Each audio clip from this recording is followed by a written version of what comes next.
Vamos começar um novo estudo agora sobre o livro Uma Filosofia Política, Argumentos para o Conservadorismo, de Roger Scruton. Essa primeira parte do estudo fala sobre soberania, migração e cidadania. Vamos ver o que o Roger Scruton tem a falar sobre o tema, mas antes vocês estão no canal Brasil sobre tudo, Deus sobre todos. Deixem seu like, inscrevam-se, por favor. Nunca na história da humanidade houve um número tão grande de migrantes. Quase todos eles estão migrando de regiões em que a nacionalidade é fraca ou inexistente para os Estados nacionais do Ocidente, já constituídos.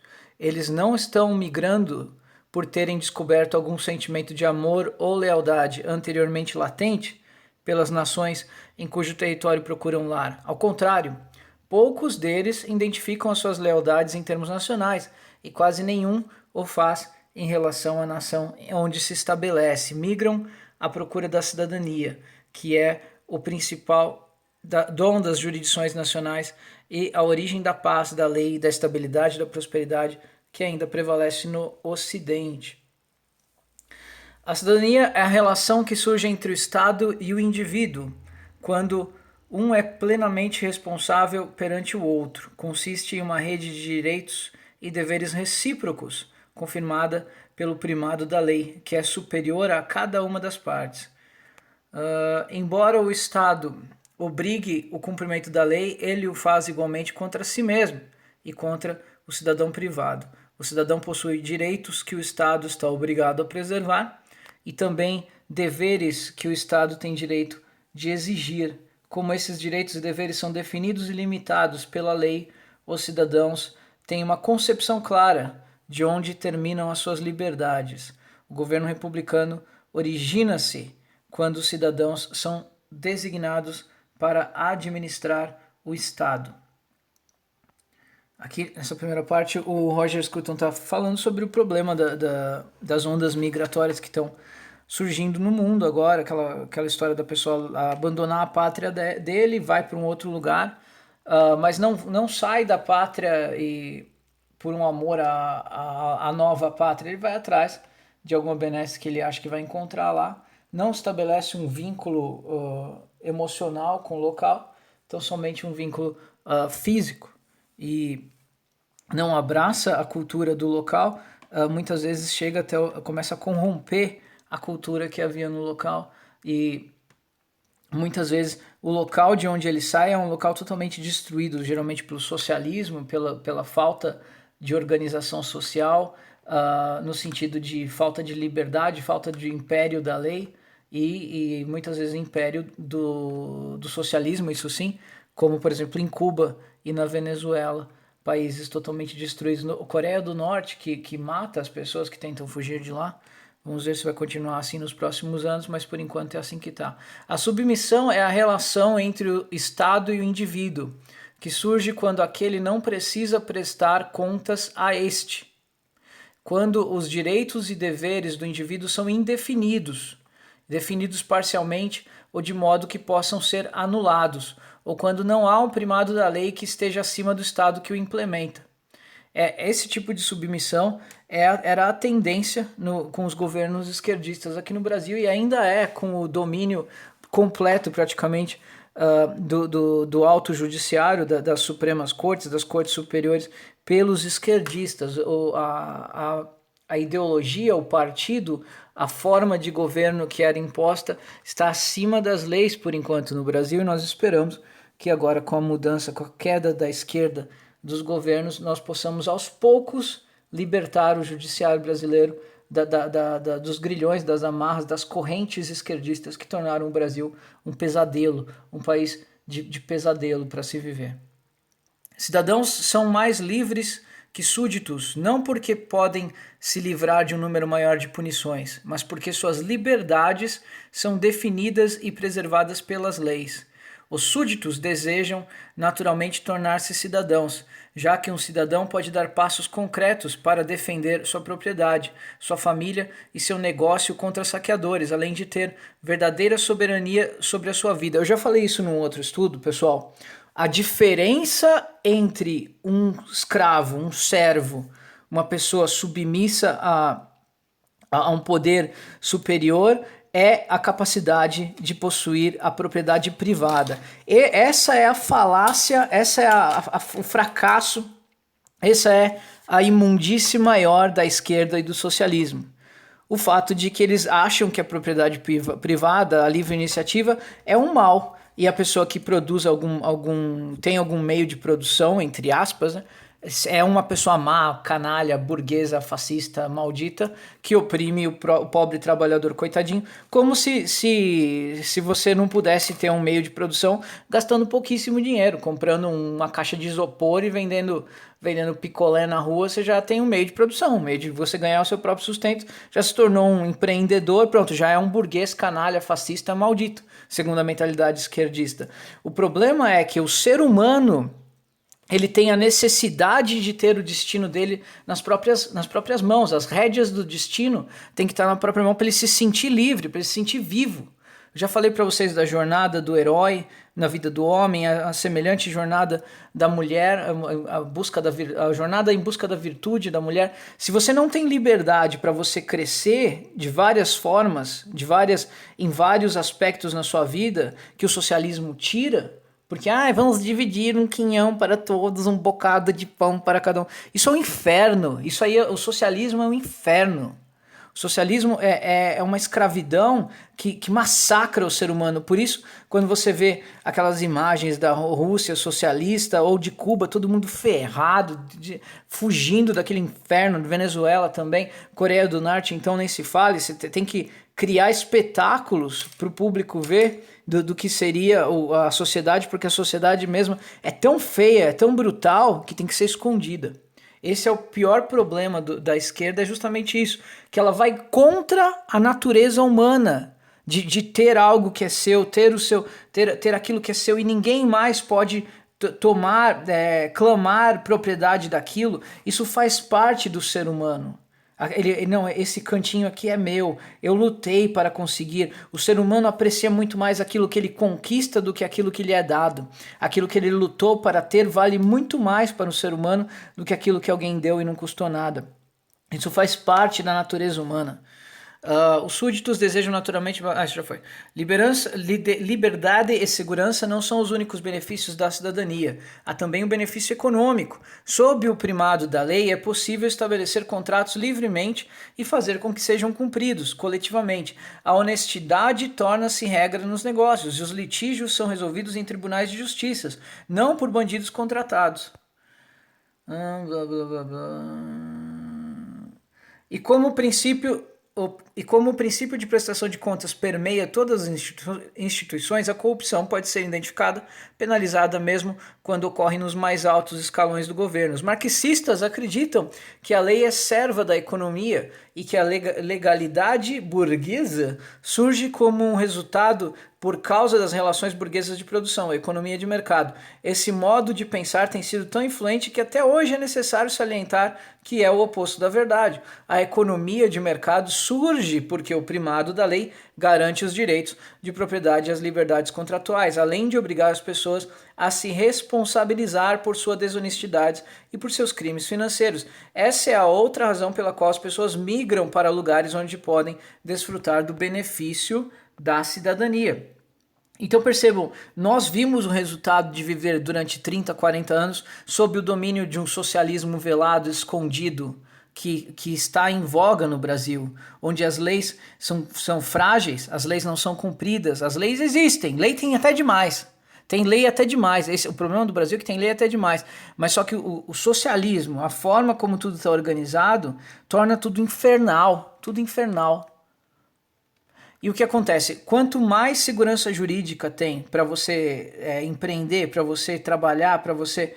Quando você não é um escravo do Estado, e sim você tem a sua liberdade individual, mais as coisas prosperam. E é por isso que você nunca vai ver alguém fugindo para Cuba, sempre fugindo de Cuba.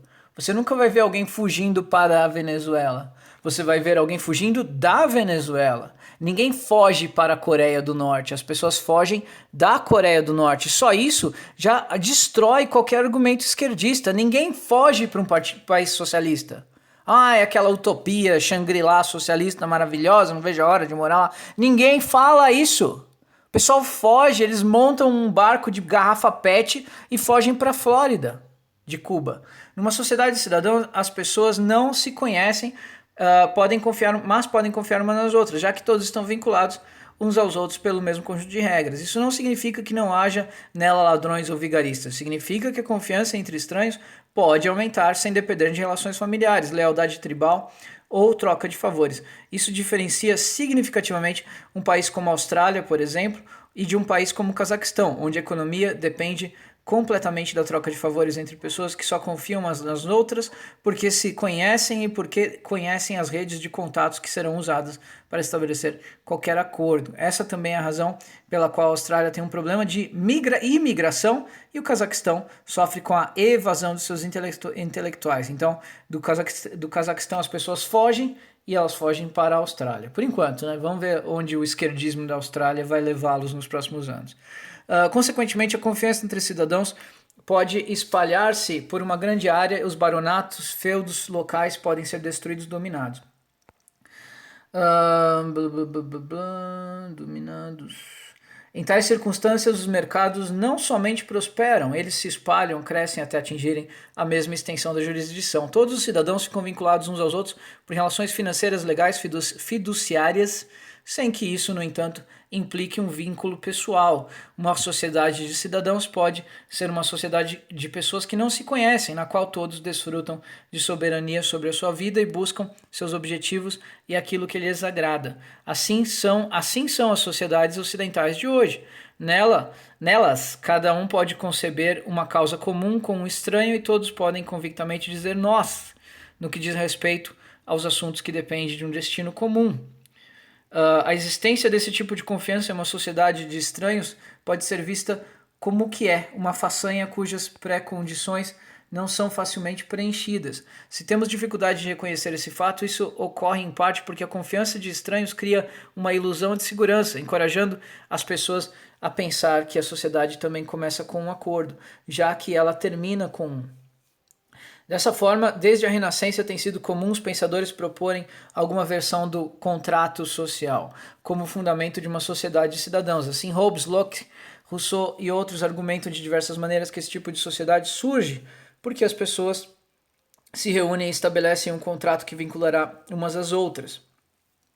Essa ideia repercute de forma poderosa na mente e no coração dos cidadãos, porque faz do próprio Estado apenas mais um elemento do tipo de transação por meio do qual ordenam a vida. Ela não pressupõe nenhuma fonte de obrigação política, além do consentimento do cidadão e conforma-se à natureza inerentemente cética das jurisdições modernas, que não reivindica nenhuma autoridade além da aprovação racional daqueles que são vinculados entre si por suas leis. A teoria do contrato social começa com um experimento intelectual no qual um grupo de pessoas se reúne para tomar uma decisão sobre seu futuro comum. Porém, se elas estão numa situação que lhes permite decidir sobre o seu futuro comum, é porque já o tem, uma vez que reconhece o mútuo sentimento de unidade e independência recíproca, o que faz com que tenham a obrigação de determinar como poderão ser governados pela mesma jurisdição sobre o mesmo território. Aqui o Roger Scruton está dizendo o seguinte: quando a teoria do contrato social diz os homens se reuniram e criaram o contrato social, o grande Leviatã, para impedir a guerra dos homens contra os homens, porque o homem é o lobo do homem. É uma noção até infantil, porque se eles se reuniram para chegar a um acordo é porque eles já estavam no acordo, já havia paz.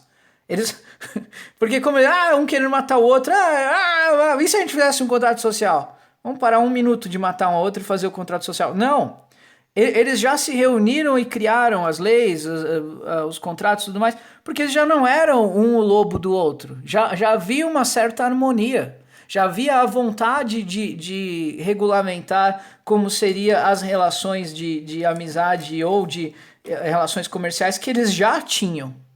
O comércio e a sociedade de mercado não surge por causa do contrato social. O contrato social ele surge do comércio e da sociedade de mercado.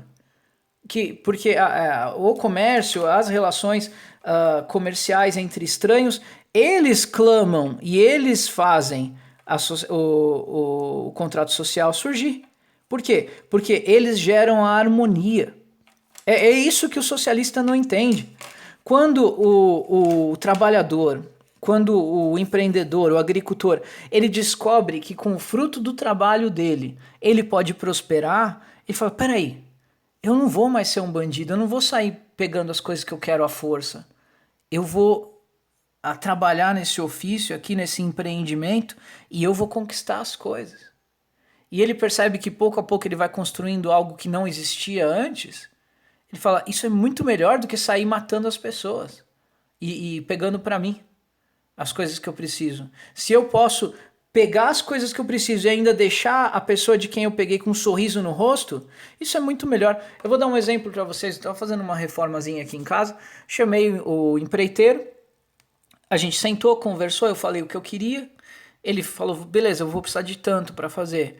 Daí eu falei, legal. Daí eu fui até a loja de material de construção, comprei o material que ele pediu, ele contratou mais 2 pessoas para ajudar, daí todo mundo trabalhando, todo mundo fazendo o que tinha que fazer. Depois de 3 semanas estava pronta a reforma, a obrazinha que eu queria em casa.